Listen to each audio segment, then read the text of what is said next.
ये कहानी बिहार के एक पुराने शहर दरियापुर की है। यहाँ हर रविवार को लगने वाली एक छोटी सी संडे मार्केट होती थी।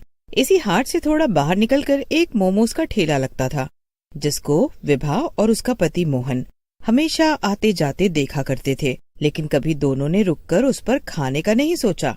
इस औरत को देखकर तो लगता है जैसे कितने पैसे वाली होगी और बेचती मोमोज है। किसी किसी का मन करता है ऐसे काम करने का। जरूरी नहीं है कि पैसा नहीं है तो ही ये काम किया जाए। हाँ, वही मैं भी सोचूं।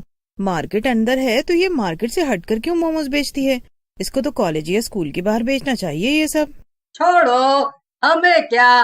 और तुम भी क्या क्या सोचने लग जाती हो किसी के बारे में भी। चलो बैठो, घर चलते हैं। वो दोनों बाइक पर बैठ जाते हैं, लेकिन विभा मोहन के साथ बैठ तो जाती है, लेकिन उसकी नजर उस स्टॉल पर ही रहती है। वो ये सब ध्यान नहीं देती। मोहन समझ जाता है, बड़ी अजीब औरत है, जाने क्यों यहाँ ठेला लगाती है। और अगर पैसे वाली भी होगी तो कितने पैसे होंगे इसके पास? अब उसके बारे में सोचना बंद करके बताओगी क्या खाना है? चाउमीन ही खिला दो। और मैं नहीं सोच रही उसके बारे में। विभा के दिमाग में फिर भी वो लड़की आ ही रही होती है। रात को मोहन तो सो जाता है, लेकिन विभा मन ही मन सोच रही होती, कुछ तो बात है, कोई फायदा तो जरूर होगा उस लड़की को, तभी तो वो वहाँ मोमोज लगाती है। हमेशा लाल लिपस्टिक फैंसी कपड़ों में खड़ी रहती है। ऐसे कौन मोमोज बेचता है? क्या वो कुछ अलग डालती होगी अपने मोमोज में? अब सो भी जाओ विभा, कब तक सोचना है मोमोज के बारे में? अरे नहीं, मैं वो नहीं सोच रही हूँ। दोनों सो जाते हैं। कुछ दिनों बाद विभा गर्भवती हो जाती है। दोनों बहुत खुश हो जाते हैं। मोहन अपनी बीवी से बहुत प्यार करता है।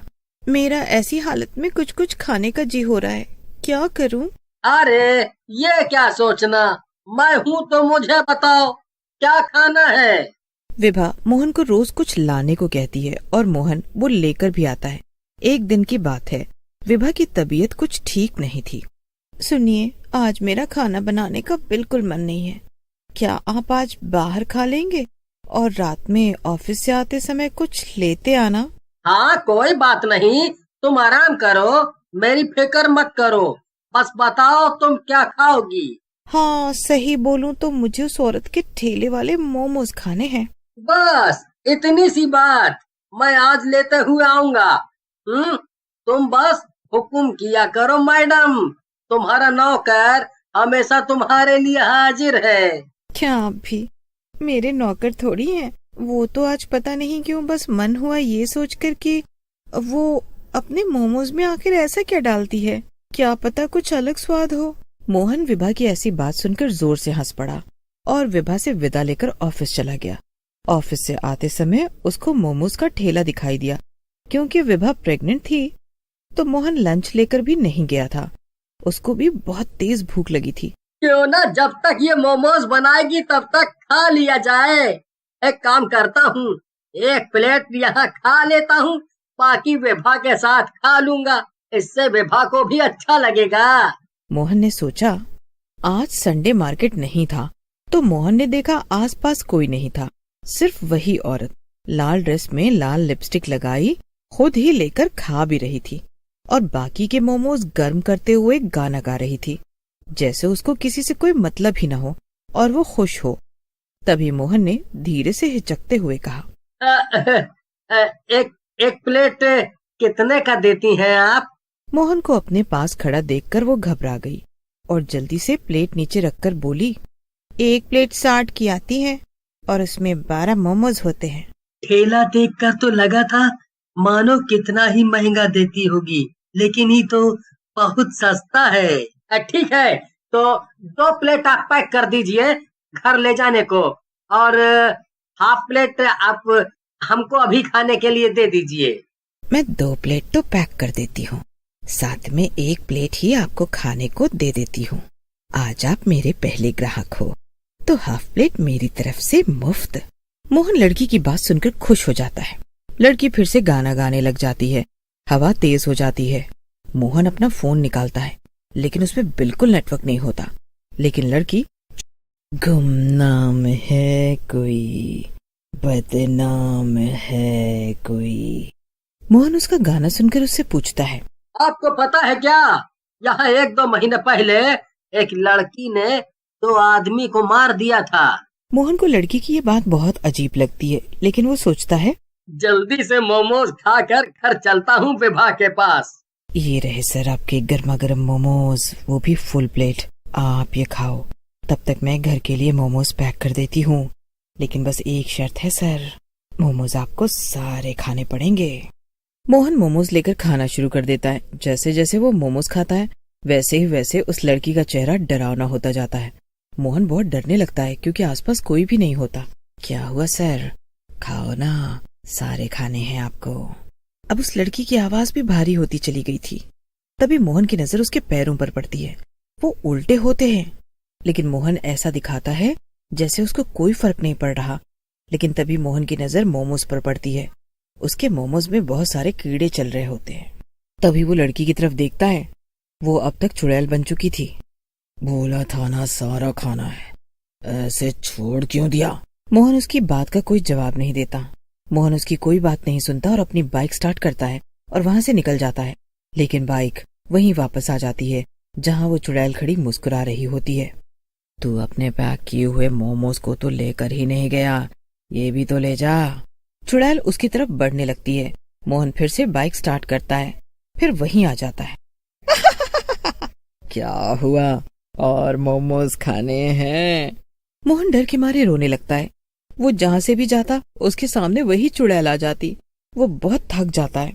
कब तक चलाएगा, अब कुछ नहीं हो सकता। फिर एक अलग सी ही आवाज में चुड़ैल बोलती है, आपने अपने मोमोज तो खाए ही नहीं सर। मोहन बहुत चिल्लाता है, बेचारा, ये सब तेरे ही मोमोज हैं, खा ले इन्हें, खा ले। लेकिन मोहन एक बार फिर हिम्मत करके अपनी बाइक शुरू करता है। वो बाइक चलाते हुए आंखें बंद कर लेता है। तभी उसको सामने से 2 पुलिस वाले दिखाई देते हैं। वो उसको बुलाते हैं। अरे ओ जी, ऐसा कौन बाइक चलाता है? लगता है इसने पी रखी है सर। क्या हुआ है तुझे? पी रखी है क्या? पता है ना, पी कर गाड़ी चलाना मना है। मैंने नहीं पिया है, मैंने चुड़ैल के मोमोज खाए हैं, वो मुझे मार देगी। ये क्या बहकी बहकी बात कर रहा है? मैं सच कह रहा हूँ, मैं आपको उसका ठेला भी दिखा सकता हूँ। मोहन पुलिस वालों को उस जगह पर लेकर जाता है जहाँ वहाँ मोमोज वाली होती है। लेकिन अब वहाँ पर कुछ भी नहीं होता और ऐसा लग रहा था जैसे वहाँ पहले कभी कुछ था ही नहीं। मोहन को यकीन नहीं होता अभी जो सब हुआ वो एक झूठ था। मोहन की हालत अब बहुत खराब हो चुकी थी। उसकी तबीयत के साथ साथ उसका मानसिक हालत भी बहुत खराब होने लगा था। दोनों पुलिस वाले व्यवहार के बहुत अच्छे थे। उन्होंने मोहन से कहा, चलो मैं तुम्हें तुम्हारे घर छोड़ देता हूँ, यहाँ कब तक ऐसे परेशान रहोगे? मोहन पुलिस वालों की बात मान लेता है, घर पहुँच जाता है। घर पर उसको जैसे ही विभा देखती है रोने लगता है। क्या हुआ जी आपको? किसी ने कुछ किया क्या? किसी ने आपको मारा क्या? विभा बहुत घबरा जाती है। उसने मोहन को ऐसे बेबस कभी नहीं देखा था। जी आप लोगों का बहुत बहुत शुक्रिया जो आप इन्हें घर तक लेकर आए। पुलिस वाले चले जाते हैं। विभा मोहन के पास जाती है और बैठ जाती है और पूछती है। मोहन रोते रोते उसको सारी व्यथा बता देता है।